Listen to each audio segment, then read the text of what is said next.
In a small village nestled within the heart of Africa, there lived a woman named Nola. Renowned for her extraordinary culinary skills, Nola's dishes were the talk of the region.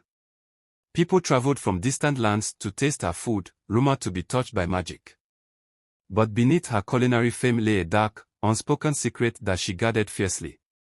Nola was not content with mere recognition. She craved to be the best, to have her name whispered with reverence across every corner of the land.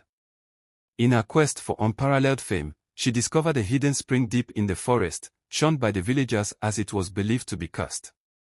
The waters of this spring were said to be tainted by the spirits of the dead, those who had met untimely and violent ends. Nola, aware of the legends, chose to embrace the forbidden water, believing it would grant her food an unmatched flavor that would elevate her above all others.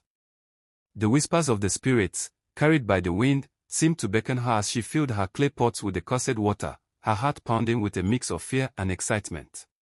One evening, Nola decided to host a grand feast in honor of the harvest season. She cooked with the water from the forbidden spring, her anticipation growing with every dish she prepared. As the villagers gathered, the tantalizing aromas of her food filled the air, and they eagerly began to eat. At first, the feast was a resounding success. The villagers were enraptured by the flavors, each bite more exquisite than the last. But as the night wore on, an unsettling feeling crept over the gathering. The jovial atmosphere turned tense, and a strange silence fell. Shadows flickered ominously in the torchlight, and an eerie chill settled over the village square. Whispers seemed to echo in the villagers' minds, and the joyous occasion took a dark turn. Suddenly, an old woman named Zora, known for her wisdom and spiritual insight, stood up. Her eyes were filled with a knowing sadness. "Nola," Zora called out, her voice cutting through the silence, "what have you done?"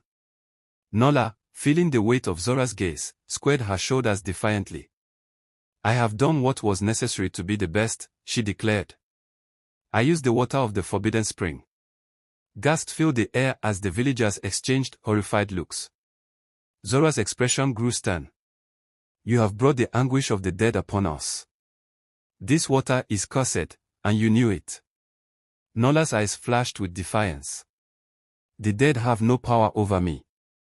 I am the best cook in this village, and I will not be overshadowed by ancient superstitions."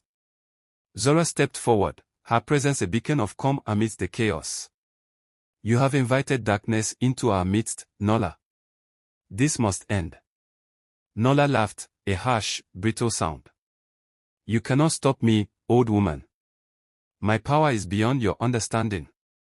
With that, a spiritual battle began. Zora called upon the spirits of the ancestors, her voice resonating with ancient power. Nola countered with the dark forces she had unwittingly allied herself with, the whispers of the dead rising to a deafening roar. The villagers watched in terror as the two women clashed, the air thick with supernatural energy. Shadows writhed and twisted, and the ground trembled beneath their feet. Just when it seemed the battle would tear the village apart, a blinding light erupted from Zora, enveloping Nola. Nola's scream echoed through the night as she vanished into thin air, leaving behind only the faintest trace of her presence. The villagers, shaken and horrified, fled from the square, abandoning the feast and the cursed food. Zora, exhausted but resolute, addressed the remaining villagers. "Let this be a lesson to us all. The pursuit of power and fame at any cost can lead to ruin. We must respect the boundaries between the living and the dead." Nola's restaurant stood empty, a haunting reminder of her hubris. Her story, filled with suspense and mystery, was passed down through generations, a cautionary tale of the dangers of ambition and the importance of humility and respect for the unknown. The moral lesson of this story teaches that seeking fame and power at any cost leads to ruin.